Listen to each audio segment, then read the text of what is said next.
Alright everyone, RJ here. Welcome back to the channel.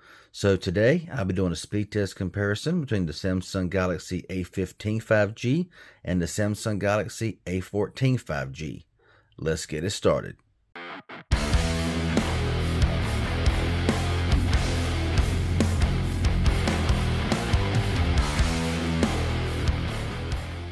Alright, so before I get started in with the speed test, I'm going to give you a few specs between these two phones here to find out if it's worth upgrading to the A15 5G if you already have the A14 5G. Now, I'm saying 5G a lot because there are LTE only variants of both of these phones, I do believe. So it's a little bit annoying, but what's got to be done's got to be done, right? So we're going to start off with the display. Now with the A14 5G, we have a 6.6-inch PLS LCD display. Now it is full HD, coming in at 1080 by 2408 with a 20:9 aspect ratio and a 90 Hz refresh rate. You can tell by the size of the A14 5G here that it is a bit taller. It is a little bit more narrow, so that might be something that you like there. Now with the A15 5G, you got a 6.5-inch full HD display coming in at 1080 by 2340 with a 19:5:9 aspect ratio, but it is Super AMOLED, so they did step it up in the screen department there, and it does look a lot better in my opinion than the A14 5G. It also has a 90 Hz refresh rate. Now onto the processors. The Galaxy A14 5G has two different processors depending on where you live at in the world, but here in the US it does run the MediaTek Dimensity 700 octa-core processor with a variety of RAM and storage configurations.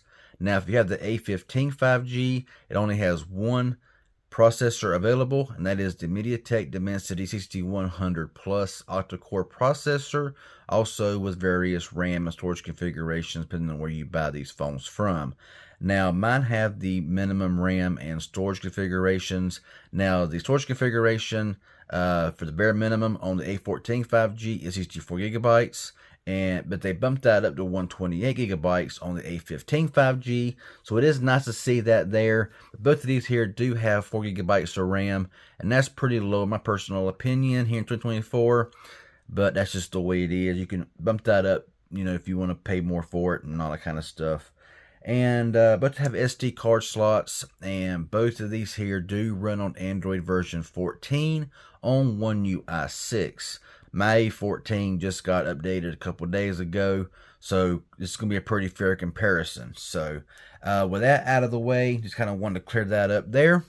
And taking a look here at both of these phones, they are very similar in appearance. Like I said, the A14 5G is slightly larger, as you can see there, but button placement is pretty much the same, and the camera array and all of that. Now, on the A15, they did smooth it out, which is really nice, where the A14 does have that awful skin crawly feel here.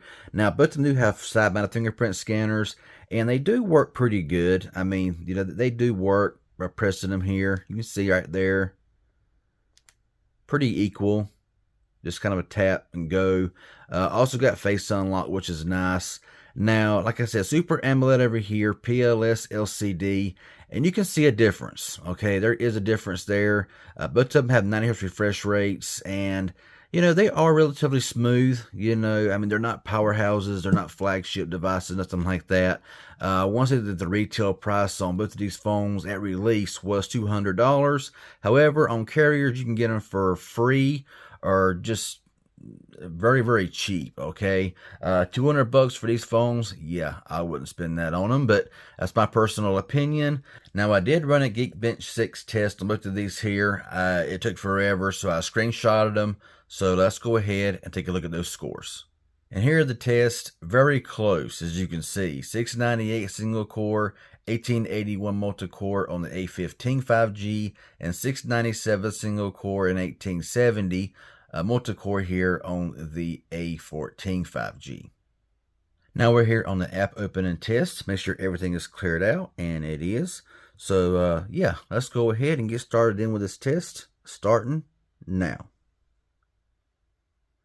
Now it's pretty close. I want to say the A14 was slightly faster, but too hard to tell. Let's go into YouTube. And that was the A14 5G. Let's go into the calculator. Pretty close. I wanted the A14 had it by just a touch. Let's go into the calendar. A14 a little bit faster there. Clock. A14 again, I believe. Amazon shopping. A14 took it there, and a little choppy. You see that little chop right there. A14 seems to be a little bit smoother here while scrolling. That was the A14. Let's go into eBay. And the A14 once again. Let's go into Best Buy. And wow, considerably faster there on the A14. It's just taking quite a while there on the A15. And once you get in, it's just, I'm glad it's got 90 hertz because it needs it, definitely. But once you get into the app, I mean, it does okay. As you can see right there, still a little slow. But once you get in here and all, you're going to be able to use your phone, okay? It just may not be the fastest thing in the world. Let's go into Twitter or X or whatever you want to call it. And that was the A14. Took that one there. Let's go into Instagram. And that was pretty close. I really couldn't tell there. The A15 may have took that one, not really sure. Let's go into Netflix. That was the A14. Let's go into Hulu. And the A14 barely took it. Let's go ahead and go into the Play Store here. That was the A15. And you can see that, look at that chop on that A14 right there. That is just horrible. Pretty smooth over here. I mean, some apps are different, you know, but yeah, I mean, anyway, let's go into Tubi TV. And it looks like that the A15 is going to take that one there. Let's go into Dead Trigger. And it looks like that the A14 5G took that one there. Let's go ahead and push play. And we'll see which one. And I think that the A14 is going to slightly outdo it there. Just go ahead and push play here and kind of move around a little bit. And the A14, that is just not very smooth. I mean, it may look decently smooth, but when you're walking, I mean, maybe it's just because I don't know, not walking right or something, but it's just not the smoothest experience, even on a game like Dead Trigger. You seen how it was going back home there on the A15. It was just choppy. Let's go into Temple Run 2. And I believe that the A14 is probably going to take this one here as well.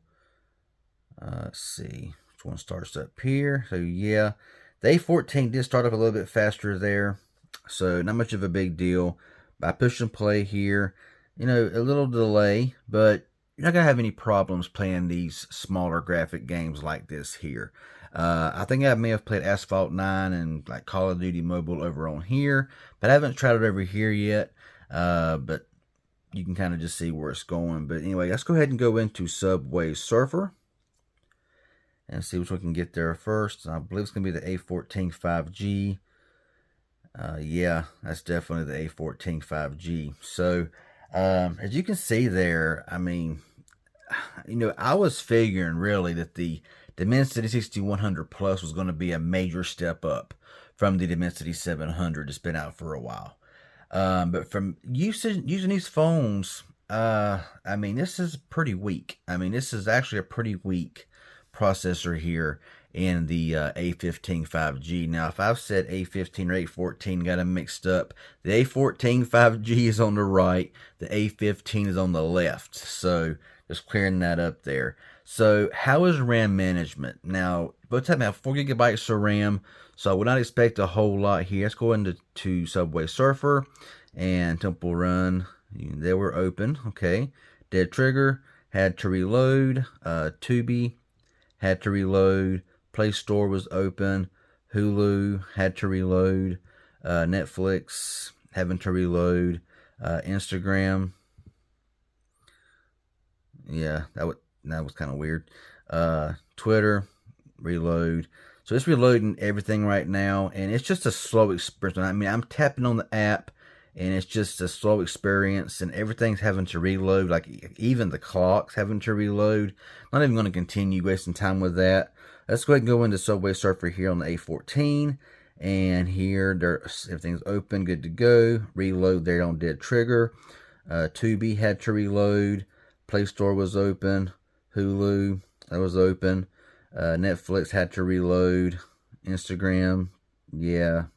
Twitter, yeah. It's just 4 gigabytes of RAM, 224 does not cut it. But really, how many people has 16 apps open in the background? You know what I'm saying? 16, 17 apps open up in the background all the time. You got to just continuously, keep your phones clear. And it's still going to give you pretty, marginal performance. Now, the last test I want to run here is a 3D Mark test. Don't expect much here. This is for like gaming, GPU, and all that kind of stuff. I'm half tempted. You can see right there that I did run a wildlife score before, and they were pretty unimpressive. The A15 did outdo it. But going over here to Wildlife Extreme, I am not expecting much at all. So, we'll run them just to show you what you're getting. But I'll let this here run out, and I'll come back and give you the results. And the extreme wildlife tests are done, and as you can see, both phones did pretty bad. 333 on the A15 5G, 328 on the A14 5G, 2 frames per second, 1.97 frames per second. So for gaming, this is not going to be a phone that you're really going to want to use for gaming, unless you are playing some of these lighter titles here that I have been opening a minute ago. If you try playing any kind of games with any kind of graphics at all, you're just going to get mad, ticked off, but that's just the way it is when you buy, with these cheaper phones. I mean, whenever you power them on and get warmed up, they do feel kind of smooth and everything. But just transitioning over to like Google Feed, getting on Best Buy or Amazon and trying to scroll, and it just kind of chops up and kind of hangs up and lags. It does that quite often, and it's just going to get on your nerves. So finally, on to my final thoughts and, opinions. They're very underpowered, and if you ask me, do I recommend these phones? I'm going to be real with you. I've always been honest with y'all. No, I do not recommend either one of these phones. If you want to buy this phone for a kid to use, or if you want a backup phone, it's going to be good for that. But if you're wanting to get one of these phones here to use every day and expect it to perform like a higher end phone, you're going to be very disappointed. So, yeah, I mean, at a retail price of $200 for the A15 right now, I think that is just way too much money, and it's just definitely not worth it. A lot of phones out there at that price, at a retail unlocked price, that are way better, that are a lot cheaper. I'm just telling you. Now, these phones can be bought on like Metro and Boost Mobile for like free, with the new number or port in. But along with those phones, there are more powerful, better phones offered for the same price of free, or $20, $30, something like that. That's going to give you a much better experience than what you're going to get from either one of these devices. So that's just my opinion. There's a speed test. Self-informative in any way, hit that like button. Any questions you may have, leave it down below. If you're new here and not a subscriber, please consider subscribing and turn on that post notification bell. Hopefully, YouTube will send you notifications when I release new videos. That will be appreciated. Y'all have a good one, and thanks for watching.